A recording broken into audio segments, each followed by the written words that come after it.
अस्सलाम वालेकुम दोस्तों। आज की इस वीडियो में मैं आपको फ्री विल के बारे में बताऊंगी कि फ़्री विल क्या होती है और क्या हमें फ्री विल को यूज़ करना चाहिए या नहीं करना चाहिए। जब एक सोल दुनिया में बर्थ लेती है तो बर्थ लेने से पहले सोल का सब कुछ डिसाइडेड होता है, यानी उस सोल ने दुनिया में कितने साल गुजारने हैं, वो कब तक यहाँ पर रहेगी, वो उसका फ़िक्स होता है। सेकंड ये कि उसने इस दुनिया में कौन कौन से लेसन लर्न करने हैं, ये भी उसका डाटा कोड किया जाता है। यानी सिंपल कह लें, सोल एक स्टूडेंट है और उसका सिलेबस फिक्स होता है कि उसने इतनी ड्यूरेशन के दौरान ये सब्जेक्ट्स को इस लेसन को उसने लर्न करना है। जैसा एक स्टूडेंट होता है, जब वो किसी इस क्लास में एडमिशन लेता है, देन उसका क्या होता है, उसका डिसाइडेड होता है कि उसने कितने मंथ तक इस क्लासरूम में रहना है, यानी इस क्लास में पढ़ना है, तो कितने उसका क्या क्या सिलेबस होगा, कौन कौन से सब्जेक्ट्स को पढ़ेगा, तो उसका सब कुछ डिसाइडेड होता है। तो ये सब सोल को पहले ही बता दिया जाता है। लेकिन जब एक सोल दुनिया में आती है, देन आपको पता है, आपको कुछ याद नहीं होता। आप दुनिया के मुताबिक पहले चलना शुरू करते हैं, फिर आहिस्ता आहिस्ता फिर जैसे जैसे आपका वो जो डाटा सेट होता है कि उसके मुताबिक आपको लेसन के बारे में बताया जाता है। सिंपल यानी बाय बर्थ तो किसी को भी नहीं पता होता। जैसे आप दुनिया में, आपको तो नहीं पता था कि आप ट्विन फ्लेम जर्नी में होंगे। आपको कुछ टाइम गुजरने के बाद आपको बताया जाता है कि आप एक ट्विन फ्लेम जर्नी में, कोई आपका सोल पार्टनर इस दुनिया में मौजूद है, उसकी आपको पहचान करवा दी जाती है। तो अब यहाँ फ्री विल क्या होगी? फ्री विल वो होती है, कोई भी इंसान जो अपना, यानी जो उसका सिलेबस फिक्स होता है उससे हटकर अगर वो कोई कुछ करना चाहे, देन वो उसकी फ्री विल में आता है। तो हर इंसान को चॉइस दी जाती है कि वो अपनी फ्री विल यूज़ कर सकता है कि नहीं कर सकता, उसकी अपनी मर्ज़ी होगी। मैंने ना एक ड्रीम देखा था, उसमें ये था कि एक फेमिनन है, उसके पास एक ड्रेस है, वो एक ड्रेस लेती है। तो फिर क्या होता है कि थोड़ी देर बाद उसकी एक और ड्रेस पर नज़र पड़ जाती है। वो कहती है, मुझे ये वाला ड्रेस नहीं चाहिए, मुझे वो वाला ड्रेस चाहिए। देन वो जो शॉपकीपर होता है वो उसको कहता है कि ये वाला ड्रेस आपको, ये थोड़ा एक्सपेंसिव है, यानी ये आपको $20,000 में ये आपको मिलेगा। इस ड्रीम का यानी क्या मतलब है कि कुछ फेमिनन ऐसी होती हैं, कुछ नहीं, बहुत सारी मोस्टली ऐसी होती हैं कि चूँकि उनके मैस्कुलाइन या तो बहुत ज़्यादा अब्यूज़िव होते हैं, डिस्टॉर्टेड एनर्जी में होते हैं, या क्या होता है, उनका कोई पुअर बैकग्राउंड होता है, या थर्ड ये ले लें कि या वो तो मैरिड होंगे किसी के साथ, उनके किड्स हो सकते हैं, जिसकी बेस पर फेमिनन ये डिसीजन लेती है कि उसने अपने मैस्कुलाइन के साथ नहीं रहना, वो अपने मैस्कुलाइन के साथ रीयूनियन नहीं चाहती, या फिर ऊपर से ऊपर यानी ऊपर ऊपर से तो वो कह रही होती है कि हाँ, मुझे अपने मैस्कुलाइन से रीयूनियन चाहिए, लेकिन इनरली वो उसको नहीं चाहिए होता है। क्यों? क्योंकि शायद उसको उसके अंदर कुछ फॉल्ट्स नज़र आ जाते हैं। या वो मैरिड होता है तो वो कहती है, मैं ऐसे इंसान से शादी नहीं कर सकती। कुछ भी, किसी भी बेस पर फेमिनिन क्या करती है, अपने मैस्कुलाइन को, अपने ट्विन फ्लेम को रिजेक्ट कर देती है, और क्या करती है, वो अपने सोलमेट को चूज़ कर लेती है। देन क्या होता है कि सोलमेट को चूज़ करना ये फेमिनिन की फ्री विल है। लेकिन क्या है कि वो अगर वो ड्रेस, मतलब वो वाला लेगी, दें वो उसको कितने का पड़ेगा, $20,000 का उसको वो मिलेगा, जो कि बहुत एक्सपेंसिव है। तो जैसे ही फेमिनन ये एनर्जी सेट कर देती है, ये थॉट क्रिएट कर देती है कि उसको अपना ट्विन फ्लेम नहीं बल्कि वो चाहिए, वो सोलमेट, वो दूसरा पार्टनर उसको चाहिए, या फिर ऊपर से तो वो कह रही है कि उसको ट्विन फ्लेम चाहिए, लेकिन इनरली वो कहीं ना कहीं इनर में अपने सोलमेट की विश कर रही है। देन जैसे ही फेमिनन अपने सोलमेट को चूज़ करेगी, देन क्या होगा कि उसकी ट्विन फ्लेम जर्नी पर वहीं से फुल स्टॉप लग जाएगा। यानी उस फेमिनन ने जो बर्थ लेने से पहले उसका जो सिलेबस फिक्स होता है, उसने वो सिलेबस लर्न करने की बजाय किसी और कोर्स में वो इन्वॉल्व हो गई, यानी उसने अपने सोलमेट को चूज़ कर लिया। देन वो फिर एक शॉपकीपर जो $20,000 की वो जो ड्रेस बता रहा है, असल में वो क्या, वो कौन होते हैं, वो हमारे गार्डियन एंजल होते हैं। वो हमें ये बता रहे होते हैं कि अगर आपने सोलमेट को चूज़ किया, देन क्या होगा कि आपका अपना नुकसान है।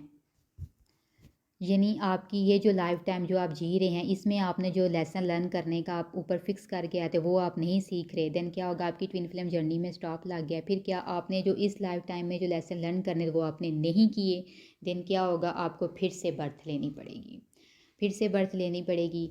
वो जो सोलमेट पिछली लाइफ टाइम में आपने चूज़ किया तो उसके साथ भी ज़ाहिर है आपने कुछ कर्मा क्रिएट कर देना, या वो आपके साथ कर्मा क्रिएट कर देगा। तो वो सबसे पहले तो वो कर्मे क्लियर करेंगे, कर्मा बैगेज अपने ऊपर से उतारेंगी, फिर लेसन लर्न करेगी, फिर जाके आपको कहीं आपका ट्विन फ्लेम मिलेगा।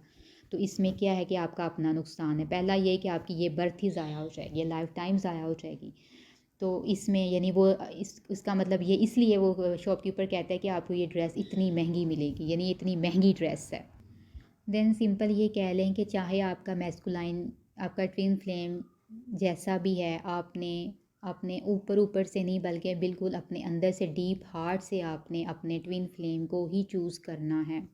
या आपको मैं यूँ समझा लूँ कि जो ट्विन फ्लेम है, आपका जो ट्विन फ्लेम है वो आपका अपना होम है, जो एक घर है जो आपके नाम पर है, सिंपल।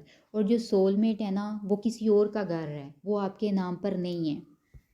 तो अगर आप सोलमेट को चूज़ करती हैं देन इट्स मीन आपने किसी और होम में रहने का फ़ैसला कर लिया है। तो उस होम में ज़ाहिर है वो होम तो आपके नाम पर ही नहीं है, उसमें आप कितना कितना टाइम गुजारेंगी। उस होम में रहने के बाद भी ना आपको एक होती है ना वो मतलब एक होम वाली फीलिंग, यानी एक इनर हैप्पीनेस, इनर सेटिस्फेक्शन कि मतलब ये मेरा है, ये सब वो सब आपको वहाँ पे मतलब अंदर से फीलिंग नहीं आएगी, क्योंकि आपने आपका जो रियल होम था वो आपका ट्विन फ्लेम था और जो आपने किसी भी वजह से उसको रिजेक्ट कर दिया। इफ़ आपको आपकी इस लाइफ टाइम में अपने ट्विन फ्लेम की पहचान हुई है देन इट्स मीन आपकी रीयूनियन, आपकी अपने ट्विन फ्लेम से मैरिज के चांसेस भी 100% है। लेकिन ट्विन फ्लेम से मैरिज इतनी आसानी से या इतनी जल्दी नहीं होने वाली जब तक आप इनर वर्क नहीं करेंगे। क्यों इनर वर्क पर इतना कहा जाता है, फोर्स किया जाता है इनर वर्क करो, इनर वर्क करो। जैसे जैसे आप इनर वर्क करते हैं तो आपके सब कॉन्शियस माइंड में जो आपके वुंड्स होते हैं वो क्या होते हैं, आप उसको क्लियर करते हैं। जितने वुंड्स आपको क्लियर करने का कहा जाता है, आपकी एक ना मतलब समझ लें आपकी एक डेड लाइन है, एक टाइम आप वो फिक्स होती है कि आपने इतने, यानी आपने इतने सब कॉन्शियस वुंड अपने क्लीन करने हैं पास्ट लाइफ के, या आपने इतने लेसन है इतने समझो। अगर आपको कहा गया है, आपकी एक टाइमलाइन सेट है कि आपने 10 लेसन लर्न करने हैं, तो आपको वो 10 लेसन लर्न करने पड़ेंगे। अगर आप उतने लेसन लर्न नहीं करेंगे तो आपकी रीयूनियन नहीं होगी। कुछ लड़कियां ऐसी हैं उनका तो सवाल ही एक होता है कि क्या हमारी ट्विन फ्लेम से शादी होगी। वो अपनी टैरो रीडिंग लेती हैं, एस्ट्रोलॉजी चार्ट से चेक करवाती हैं कि ट्विन फ्लेम से रीयूनियन होगी। पहली बात, अगर आपको अपनी ट्विन फ्लेम की पहचान हो गई है ना इस लाइफ टाइम में देन आपकी रीयूनियन के 100% चांसेस है। लेकिन ट्विन फ्लेम से रीयूनियन की एक शर्त है कि इसमें आपको इनर वर्क करना है। यानी एक स्टूडेंट है, वो उसने अपना एग्ज़ाम दिया, अगर वो एग्ज़ाम में पास हुआ देन ही वो नेक्स्ट क्लास में प्रमोट होगा। अगर वो एग्ज़ाम में पास नहीं हुआ तो वो फेल, यानी उसी क्लास में वो रहेगा। इसी तरह आप ट्विन फ्लेम जर्नी को ले लें कि अगर आपने ट्विन फ्लेम जर्नी को सीरियसली लिया, जो लेसन आपको डिवाइन लर्न करवाना चाह रहे हैं, अगर वो आपने लेसन अच्छे तरीके से लर्न, इफ़ 10 लेसन सीखने की आपको कहा गया आपके सिलेबस में है कि आपने 10 लेसन लर्न करने हैं, उसके बाद फेमिनिन की मैस्कुलाइन के साथ यूनियन होनी है। तो अगर आपने वो 10 लेसन अभी तक लर्न नहीं किए हुए तो आप कुछ भी कर लें, कुछ भी कर लें, आपकी अपने डिवाइन पार्टनर से यूनियन नहीं होगी।